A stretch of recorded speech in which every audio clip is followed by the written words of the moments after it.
DLR के साथ में एक बहुत ही इंटरेस्टिंग प्रॉब्लम है। आपको डीएलआर सॉल्व करना आता हो, आपने 300 400 500 पजल सॉल्व किए हो, बेसिकली आपका ओवरऑल डेवलपमेंट डीएलआर में हो चुका हो, स्टिल अगर आप पेपर में गलत सेट पिक कर लेते हो तो आप वो पूरा सेक्शन बर्बाद कर देते हो। एंड जिस वजह से कैट में क्या होगा इसके लिए आपको बहुत ज्यादा डर लगता रहता है कि भाई मैं कहीं पूरा का पूरा सेक्शन जो है वो खराब होने की वजह से मेरा कैट रुइन ना हो जाए। तो आज एक बहुत ही इंटरेस्टिंग वीडियो है जिसमें हम पहले तो ये बात करेंगे कि सेट सिलेक्शन आपको कैसे करना है, क्या पैरामीटर्स होते हैं सेट सिलेक्शन के, क्या कॉमन फैक्टर्स हैं जिस वजह से आप स्कोर नहीं कर पाते हो, एंड क्या चेंजेस आपको करना है नेक्स्ट टेस्ट देते टाइम सो दैट आपका इंप्रूवमेंट हो पाए। एंड आज मैं कोई एक PYQ पिक करूंगा जिसमें मैं सेट सिलेक्शन के बारे में बात करूंगा जी। तो हर एक चीज आपको अच्छे से आइडिया लग जाए तो ये वीडियो को एंड तक देखिएगा एंड मैं शॉर्ट में सारी चीजें अच्छे से एक्सप्लेन कर दूंगा। फर्स्ट ऑफ ऑल अगर मैं कॉमन फैक्टर्स के बारे में बात करूं जो प्रॉब्लम क्रिएट करते हैं, सबसे बड़ा प्रॉब्लमेटिक फैक्टर है टॉपिक फेमिलियरिटी। आप में से मैक्सिमम स्टूडेंट्स पजल को इस बेसिस पे पिक करते हैं कि पजल का अगर टॉपिक फेमिलियर लग रहा है then I should be able to solve it irrespective of the difficulty level. आप उसको पिक कर लेते हो, बाद में वो सॉल्व नहीं होता, फिर भी आप ईगो पे ले जाते हो कि ये तो मुझे आता हुआ टॉपिक है, मैं करके रहूंगा, एंड उसकी वजह से बाकी के पजल्स आप देख तक नहीं पाते हो, पूरा टाइम आपका चला जाता है। सेकंड प्रॉब्लम आपके साथ में first come first serve basis का है। जो लोग फेमिलियरिटी को नहीं देख रहे हैं वो first come first serve basis पे जो पजल सबसे पहले नंबर पे आया वो लक फैक्टर की तरह ट्रीट कर रहे हैं कि अगर फर्स्ट पे इजी आ गया तो आप क्योंकि सीरियल ऑर्डर में सॉल्व करते हो तो आपका सॉल्व हो जा रहा है, एंड अगर बाय चांस वो मॉडरेट या डिफिकल्ट पजल आया तो आपका काम पूरा खराब हो जा रहा है। थर्ड प्रॉब्लम है रेंडमली कि इस बारी मैंने स्टार्टिंग पजल पिक करा था, नहीं हुआ, मैं लास्ट वाले पिक कर लेता हूं नेक्स्ट मॉक के अंदर, मैं बीच का कोई पिक कर लेता हूं,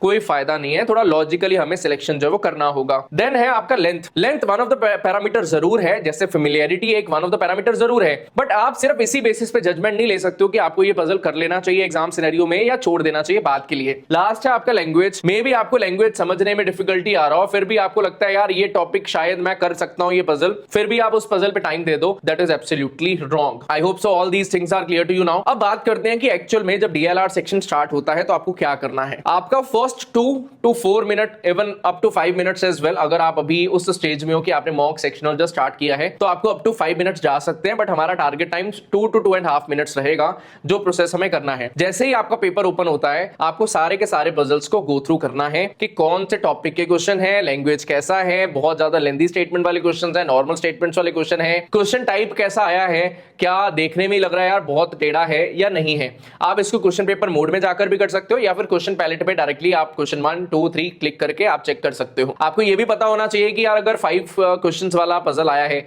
या 4 क्वेश्चंस वाला पजल आया, कौन से टॉपिक से वो बेस्ड है, सो दैट आप एक प्लान बना पाओ। और 5 पजल्स में 2 चीजें हैं, दोनों में से कोई एक करना होता है, वो डिपेंड करता है पेपर की डिफिकल्टी लेवल पे। अब अगर पेपर का डिफिकल्टी लेवल कुछ ऐसा है कि 1 या 2 पजल्स बहुत ज्यादा डिफिकल्ट लग रही हैं देखने में, तो हम सेट सिलेक्शन करते हैं कि मुझे पहले नंबर पे ये इजीएस्ट सेट लग रहा है मैं करूंगा, सेकंड पे मुझे ये वाला सेट लग रहा है मैं 2 सेट ये वाले इस ऑर्डर में पिक करूंगा, सॉल्व होगा, बहुत अच्छी बात है। अगर मैं आगे नहीं बढ़ा पाऊंगा then I will switch to the next puzzle जो मैंने रैंकिंग उसको रखा होगा। लेकिन कई बारी पजल का ऐसा फॉर्मेशन हो जाता है कि हमें देखकर समझ ही नहीं आता कि मेरा पजल 1 कौन सा होगा, तब हम ये डिसाइड कर लेते हैं कि मुझे कौन सा पजल नहीं करना है इस पेपर के अंदर, कि ये तो मैं नहीं करूंगा, इसके अलावा मैं बाकी पजल्स को चूज करूंगा। वो डिपेंड इस बात पे करता है कि पेपर कैसा आया है। तो शॉर्ट अप्रोच 100% नहीं रहेगा, वो ऑन द स्पॉट पेपर के डिफिकल्टी लेवल को समझते हुए हमें पिक एंड चूज करना होता है। टाइम याद रखिएगा 2 से 5 मिनट स्टार्टिंग में, आपका टाइमर 40 मिनट से स्टार्ट होता है, 37 मिनट समथिंग रह जाए आपका टारगेट ये है कि तब तक आपको क्वेश्चन सॉल्विंग स्टार्ट कर लेना है। स्टार्टिंग में it will take more time क्योंकि आप अभी उतना हैबिचुअल नहीं हुए टाइमर को हैंडल करने के लिए, then it will take some time as well. अब जो इंपॉर्टेंट पैरामीटर्स हैं, कोई भी पजल आप गो थ्रू करते हो, आप क्वेश्चन पेपर मोड में देख रहे हो या क्वेश्चन पैलेट से देख रहे हो, आपको पहले देखना है कि यार मैं पजल का एंट्री पॉइंट क्या ढूंढ पा रहा हूं। मैं कोई भी क्वेश्चन अगर ढूंढ रहा हूं तो क्या मुझे उसका स्टार्टिंग पॉइंट नजर में आ रहा है या नहीं नजर में आ रहा। अगर आपको एकदम ही समझ में नहीं आ रहा, आपको टाइम लग रहा है उस पजल के अंदर, तो ऑब्वियसली वो आपका राउंड 1 का पजल नहीं रहेगा। सेकंड, रिप्रेजेंटेशन कॉस्ट, मतलब कुछ पजल्स ऐसे होते हैं जो इमीडिएटली सॉल्विंग होना स्टार्ट हो जाते हैं, कुछ पजल्स को 6 8 10 मिनट लगता है पूरा फॉर्मेशन करने में, उसके बाद जाकर ही मैं क्वेश्चंस के अंदर पहुंच पाऊंगा या तब मुझे पता चलेगा कि वो पजल सॉल्वेबल है या नहीं है, तो उन पजल्स को उस अकॉर्डिंग ही मैं रैंकिंग दूंगा। थर्ड टाइप है केस फॉर्मेशन। क्या केस फॉर्मेशन वाला है पजल ये? इफ टाइप के क्वेश्चंस हैं या how many different possibilities are there, उस टाइप का क्वेश्चन है। आपको उस बेसिस पे डिसीजन लेना होगा कि भाई मुझे पिक करना चाहिए या नहीं। फोर्थ है कनेक्शंस। आप जो पॉइंट्स पढ़ रहे हो हो, क्या आप उसको आपस में कनेक्ट कर पा रहे हो? ऐसा तो नहीं कि आप पॉइंट पढ़ रहे हो, आपको कुछ समझ ही नहीं आ रहा यार ये दूसरा पॉइंट उसके साथ कैसे कनेक्टेड है, तो उस अकॉर्डिंग उसका डिफिकल्टी लेवल और आपका ऑर्डर ऑफ अटेम्प्टिंग आप उसको रेट कर दोगे। Similarly last is question type. Question type कैसा आया है? डीआई के अंदर है, एलआर के अंदर है, बहुत ज्यादा लेंथी स्टेटमेंट्स हैं, कई बार 3-4 लाइन का क्वेश्चन होता है, वैसी टाइप की स्टेटमेंट्स आ गई। ओवरऑल पजल का लेंथ कैसा है, ये सारी चीजें आपको जजमेंट लेना पड़ता है। कोई 100% बेस्ट वे नहीं है। पेपर का difficulty level, question type change होगा तो आपका ये वे जो है ऊपर नीचे शिफ्टिंग हो जाएगा। बट अगर आप फर्स्ट 2 to 4 मिनट्स यूज कर रहे हो सेट सिलेक्शन में, तो आप जो बहुत कम परसेंटाइल पर रह जाते हो, एक बात मैं बहुत सारे स्टूडेंट्स को बोलता हूं, आप किसी पेपर में 0 माइनस में चले गए और किसी में आप 30-36 तक पहुंच गए, वो बहुत रिस्की है एज कंपेयर टू आप कंसिस्टेंटली 18-20 मार्क्स पे प्लस पे रह रहे हो। आपका 25 से ऊपर कभी नहीं गया, बट 18 से नीचे भी नहीं आप जा रहे हो, तो आप बहुत अच्छी सिचुएशन में हो। बट अगर आप 0 पे भी चले जा रहे हो और 30-36 पे भी चले जा रहे हो, तो आपका वे ऑफ अटेम्प्टिंग सही नहीं है, आपको उसको जल्दी से जल्दी सही करना होगा। ठीक है, तो ये सारी बातें हैं। अब हम मूव करेंगे उस जगह के ऊपर जहां पर हम लोग एक्चुअल पेपर ओपन करते हैं, कैट का पीवाईक्यू।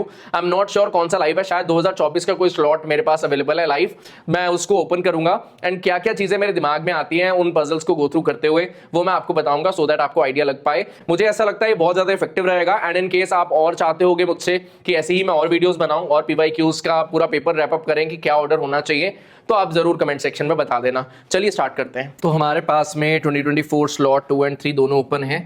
मैं स्लॉट 2 को ओपन कर लेता हूं। स्टार्ट टेस्ट पे जाते हैं। ध्यान ये रखना है कि हमें फर्स्ट 2.5 मिनट या 3 मिनट या इवन अप टू 4 मिनट्स ही स्पेंड करना है, उससे ज़्यादा नहीं, कि जिसमें हम सारे पजल्स को पहले गो थ्रू करें। मैं एक बार चेक कर लूँ कि मैं इसमें मेरा स्क्रीन रिकॉर्ड तो हो रहा है ना। यस, विजिबल है जी। तो जैसे ही मैं पेपर ओपन करता हूँ, 22 क्वेश्चन हैं जी इसमें, और अपने पास में फर्स्ट पजल है ये कुछ बार चार्ट के ऊपर बेस्ड, जिसमें डिस्ट्रीब्यूशन ऑफ रेटिंग गिवन है। स्टेटमेंट बहुत लेंदी नहीं है। First question is a theta 1। Second option है what is the daily average rating of day 3, मतलब डेफिनेट वैल्यू आ रहा होगा। What is the median of all ratings given on day 3, ठीक है, डेफिनेट आंसर आ रहा होगा। Which of the following is true about the cumulative average ratings of day 2 and 3। तो कुल मिलाकर इससे ये समझ में आ जा रहा है कि एग्जैक्ट आंसर तो डेफिनेटली बन रहा होगा। ठीक है, मैं एक बार क्वेश्चन पेपर मोड में जाकर चीज़ों को देखने का ट्राई करता हूँ जी। और सिमिलरली जैसे मेरे पास में ये है द 2 प्लॉट्स गिवन, और अपने पास में यहाँ पर एक बबल चार्ट है जिसके अंदर मुझे थोड़ा टाइम इन्वेस्ट करना पड़ेगा, बट हमें एक जेनरिक आइडिया ये ज़रूर रहना चाहिए कि जो भी थोड़ा अलग दिखने वाले चार्ट्स रहते हैं या डीआई के क्वेश्चंस आते हैं, वो most of the times easy होते हैं। अगर आप उनको कॉम्प्रिहेंड कर पाओ तो हमारे दिमाग में वो ज़रूर रहेगा कि सिलेक्शन किया जा सकता है। सिमिलर बेसिस पे आप और आगे बढ़ते हो। ठीक है, अगर किसी को यहाँ पर विजिबिलिटी का कोई इशू हो तो मैं साइज इंक्रीज कर देता हूँ। सिमिलरली आप और आगे बढ़ते हो। देन अपने पास में नेक्स्ट क्वेश्चन है जी, ये मतलब 2 4 वाले क्वेश्चन हुए हैं। अभी नेक्स्ट क्वेश्चन है जी 9, 11, 12, 13, और ये 5 क्वेश्चन वाला है। 1 से लेकर 8 तक प्लेयर हैं where they are coached by 3 coaches. ठीक है, कुछ कंडीशंस है। After the camp the coaches evaluated the players and gave integer ratings. ठीक है, Zena trained more. What best can be concluded about the number of players coached by Zara? मतलब there can be multiple possibilities as well. What was the rating of player 7? Definite answer आएगा. Player 6 definite answer आएगा. For how many players the rating can be determined with certainty? तो it automatically means that ऐसा हो सकता है multiple cases बने. Who all were the players trained by Zena? तो ये टाइप का क्वेश्चन अच्छा रहता है अगर मैं क्वेश्चन का ऑप्शन यूज करना चाहूँ। तो प्लेयर 1 मुझे कंफर्म हो जा रहा है, ऑलमोस्ट जेना में ही आना चाहिए। प्लेयर 3 भी ऑलमोस्ट कंफर्म हो जा रहा है क्योंकि 3 ऑप्शंस में है अगर, तो बहुत हाई चांसेस हैं कि प्लेयर 3 भी हो। प्लेयर 4 भी सारी ऑप्शन में है, मतलब player 1 and player 4 definitely x में प्रेजेंट होने चाहिए, तो मैं ऑप्शन यूजेज कर सकता हूँ। सिमिलरली नेक्स्ट अभी थोड़ा सा अलग है बट स्टेटमेंट बहुत लेंदी नहीं है, तो इसमें टाइम इन्वेस्ट करना पड़ेगा। मतलब मैं राउंड 1 में तो नहीं रखूंगा ऐसे पजल को, क्योंकि शायद मैं समझ ना पाऊँ एंड मुझसे मिस आउट हो जाए, तो मैं अभी पंगा नहीं लूंगा इसके साथ में, बाद में देखेंगे, पहले राउंड 1 वाले बनाते हैं। नेक्स्ट क्वेश्चन आता है, ये बहुत छोटा स्टेटमेंट है। नंबर्स 1 2 3 4 5 अप टू 10, टोटल 4 7 9 और 10 है टोटल। ठीक है, number in any row appear in an increasing order from left to right, increase in column, decreasing from top to bottom, 1 is placed. 6 points हैं। थोड़ा मैथमेटिकल है but cockroach अगर हमने solve किए हुए हैं जो ईजी स्टूडेंट्स ने करे होते हैं तो ये डेफिनेटली पिक करने लायक क्वेश्चन है। और इसमें कितने क्वेश्चन है? इसमें 5 क्वेश्चन हमें मिल रहे हैं, तो definitely one of the question रहेगा जिसको पिक किया जा सकता है। स्टेटमेंट बहुत ज्यादा लेंदी नहीं, तो आइडियली राउंड 1 के लिए क्या क्या होना चाहिए, ये वाला मैथमेटिकली थोड़ा भी ठीक है तो डेफिनेटली पिक किया जाएगा राउंड 1 के लिए। और आगे बढ़ते हैं। इस पजल को अभी के लिए होल्ड पे डालूंगा, राउंड 2 रखूंगा, इजी होगा डिफिकल्ट होगा बाद में देखेंगे। उसके बाद क्योंकि समझने में टाइम जाएगा ना, बबल है, नॉर्मली आप नहीं करते हो, फेमिलियरिटी वाला दिक्कत तो जरूर है इसके साथ में। नेक्स्ट आता है ये, इसमें अपने पास में 3 टीम्स बनानी है, डिस्ट्रीब्यूशन वाला है, पॉइंट्स साथ ही हैं, कुछ ज़्यादा दिक्कत लग नहीं रहा, पिक किया जा सकता है। सिमिलरली और आगे बढ़े, नेक्स्ट है ये, इसको मैं अभी के लिए बिल्कुल अवॉइड करूंगा और आगे बढ़ता हूं, देन मैं ये वाला पिक करूंगा। तो मेरे लिए शॉर्ट क्वेश्चंस कौन से हो जाते हैं, एक पहला वाला, दूसरा मैंने लीव करा, तीसरा शॉर्ट क्वेश्चन है जिसको मैं हाथ लगाना चाहूंगा, और ये लास्ट वाला definitely one of the question रहेगा जिसको मैं पिक करना चाहूंगा। तो ऐसे आप डिसीजंस लेते हो। हमने टोटल 4 मिनट्स लिए हैं सारा कुछ गो थ्रू करने में, क्योंकि मैं सारे पॉइंट्स बता भी रहा था। बट जिस तरीके का ये पेपर बना था 2024 स्लॉट 2 का, इसका पिकिंग अंडर 2 मिनट्स हो सकता था। ऐसा पेपर नहीं है कि बहुत लेंदी क्वेश्चंस आए हैं कि आपका पिकिंग ना हो पाए, तो इसमें पिकिंग किया जा सकता था। कई बारी बहुत लेंदी पजल्स भी आते हैं तो 3-4 मिनट लग जाएंगे। जैसे अगर मुझे ध्यान में आता है 2023 का पेपर अच्छा बना हुआ था, 2021 का पेपर अच्छा बना हुआ था, तो वहां पर पिकिंग थोड़ा ज्यादा टाइम ले जाएगा, दैट इज एब्सोल्युटली फाइन। और ये ध्यान रखना कि ईगो पे हमें नहीं रखनी है ये बात कि अगर बाय चांस मैंने कोई पजल पिक करा, मैं उसको नहीं सॉल्व कर पाया, तो मुझे वो कट नहीं करना है कि भाई मैं उस पेज को पूरा खराब कर दूं, मैं अगला पजल सॉल्व करूंगा एंड थोड़ी देर के बाद मैं वापस आकर देखूंगा कि क्या स्टेटमेंट मुझसे कहां पर मिस आउट हो गया।